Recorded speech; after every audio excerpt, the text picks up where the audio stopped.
Time now for Sid 60. This is where I get 60 seconds to speak stuff that's on my mind. Start the clock, please. Here's what's on my mind this morning. Every Canadian hockey fan with an American superstar needs to pay very close attention to what's going on in Calgary. Their two best players won't be on the team next year. You heard me right. Johnny Gaudreau, middle of your screen, number 13, signed with Columbus as a free agent. And Matthew Tkachuk, number 19, told the Flames this week he's not re-signing long-term. He'll be traded by the end of the month, if not the end of the week. A lot of theories out there as to why this happened. But the one people keep landing on is that Gaudreau and Tkachuk, who are both American, weren't exactly crazy about the Canadian COVID restrictions. They couldn't see family basically at all. I understand that. Now, were there other factors? Sure. But if you're a team with a high-profile American, Leafs, Maple Leafs,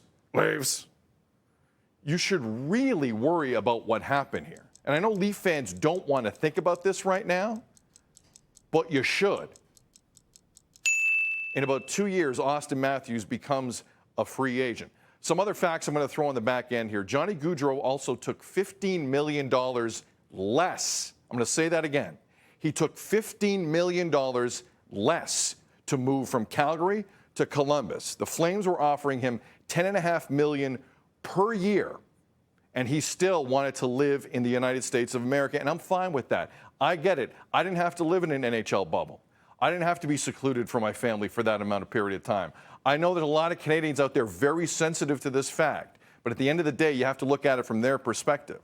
Matthew Tkachuk at least told the Flames, look, I'm not going to re-sign. That's a common courtesy. Gaudreau didn't do that. At least the Calgary Flames, with a year left on his deal, essentially, can get something back for him. And the Leafs are rumored to be in the mix for Matthew Tkachuk. In terms of Auston Matthews, some things you have to realize. One, he's American. Two, he's the reigning MVP, and every other team in hockey wants them some Auston Matthews on their team. Three, when the Leafs gave him a huge contract, they didn't pick up any free agent years. What does that mean?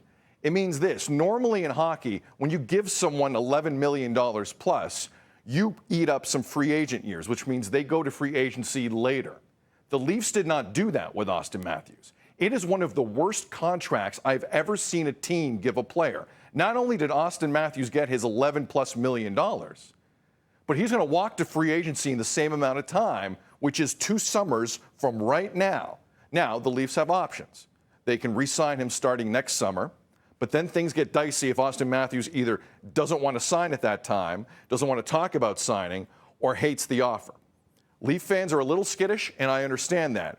But for those of you out there that don't want to have the conversation, that want to ignore this, that want to act like it's not happening, you are setting yourselves up to fail here. The Calgary Flames finished first in their division. They won a playoff series, something the Leafs can't even spell, and their team is in complete disarray weeks later. If you don't think this can happen to you, you need to give your head a shake, because it can. Do I think Auston Matthews is leaving? No. I think he loves it here. I think he loves being a Leaf. He's already an MVP. Winning would be nice. We'll see how that plays out.